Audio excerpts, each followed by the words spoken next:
இயேசு கிறிஸ்துவின் நாமத்தினால் உங்களுக்கு என் அன்பின் நல்வாழ்த்துக்கள். இந்த நாளில் இந்த வேளையில் நம்ம சரியாக நிலைத்திருக்கவே முடியல. இந்த பக்கமும் அந்த பக்கமும் நம்ம அப்படியா சாஞ்சிட்ருக்கிறோம். சொல்லுவாங்கள்ல, ஆற்றுல ஒரு கால் சேத்துல ஒரு கால்னு சொல்லிட்டு.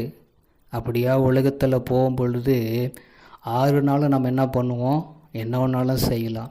7ஆம் நாள் தேவனுடைய வார்த்தையை கேட்பதாக ஓடி வருகிறோம். அப்படியா நம்ம உலகத்துக்குள்ளே அதன் இச்சைக்கு நம்ம என்ன பண்ணுறோம், ஓடிக்கொண்டிருக்கிறோம். அப்படி ஓடாதபடிக்கு நம்ம நிலைத்திருக்கணும்னா என்ன பண்ணணும், எப்படி இருக்கணும்னு சொல்லி இங்கே வசனம் இருக்குது. 1 யோவான் 2ஆம் அதிகாரம் 17வது வசனம். தேவனுடைய சித்தத்தின்படி செய்கிறவனோ என்றென்றைக்கும் நிலைத்திருப்பான். நமக்கு ஒரு நிலைத்திருக்கணும், எப்பொழுதுமே நம்ம கீழே விழாத அசையாதபடிக்கு நிலைத்திருக்கணும்னா தேவனுடைய சித்தத்துக்கு நம்ம ஒப்பு கொடுத்துடணும். முதல்ல ஒப்பு கொடுத்துடணும். அவருடைய சித்தத்தின்படி நம்ம செய்கிறவங்களாக மாறணும். மனுஷன் சொல்கிறதுக்கெல்லாம் தலையாட்டி மனுஷன் பின்னாடி ஓடிட்டு நம்ம மனுஷனுக்காக வேலை செஞ்ச காலங்கள் உண்டு. மனுஷனை நம்பி போன காலங்கள் உண்டு. அவங்க என்ன சொன்னாலும் அவங்களுக்காக நம்ம செய்யணும். அப்படி செஞ்சால் தான் அவங்களுக்கு ஒரு நல்ல சந்தோஷமாக கிடைக்கும். ஆனால் என்னைக்காவது ஆண்டவருடைய சித்தத்துக்கு நம்ம ஒப்பு கொடுத்துருக்கிறோமா? கொஞ்சம் யோசித்து பாருங்கள். அவருடைய சித்தத்தின்படி நம்ம செய்கிறவங்களா இருந்திருக்கிறோமா? இல்லை.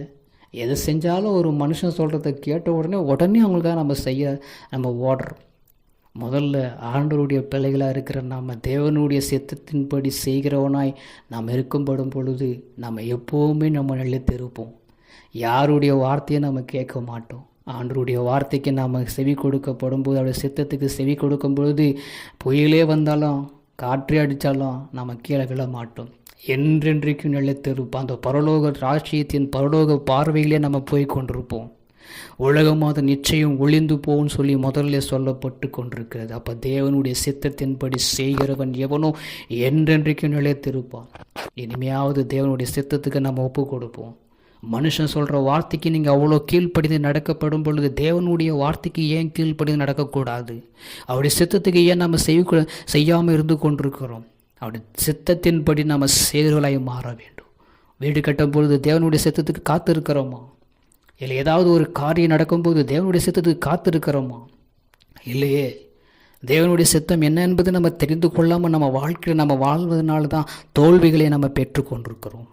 நிலையில்லாமல் வாழ்க்கை வாழ்ந்து கொண்டிருக்கிறோம். அதனால் இனி தேவனுடைய சித்தத்தின்படி நடப்போம். கர்த்தர் தாமே ஆசீர்வதிப்பார். எங்களை கிருபையாக நேசிக்கிற எங்கள் அன்பின் நல்ல தகப்பனே, நாங்கள் உலகத்துக்குள்ளே போகும் பொழுது உலகத்தின் ஆண்ட ஒரு ஆசைக்கும் இச்சைக்கும் நாங்கள் ஓடிக்கொண்டிருக்கிறோம். உம்முடைய சித்தத்துக்கு நாங்கள் இடம் கொடாமல், உம்முடைய சித்தத்தின்படி செய்யாமல் நாங்கள் அப்படியா இருக்கிறோம் ஆண்டவர். அதனால தான் நாங்கள் அலைந்து திரிந்து கொண்டிருக்கிறோம். எங்களை மன்னிச்சு உம்முடைய சித்தத்தின்படி நாங்கள் செய்கிறவராய் எங்களை மாற்ற கிருபை செய்யுங்க. என்றும் நிலைத்திருக்க கிருபை செய்யும். இயேசுவின் நாமத்தினால் எங்களை பாதுகாத்து பலப்படுத்தும். நாங்கள் நிலைத்திருக்க கிருபை செய்யும். ஆமென்.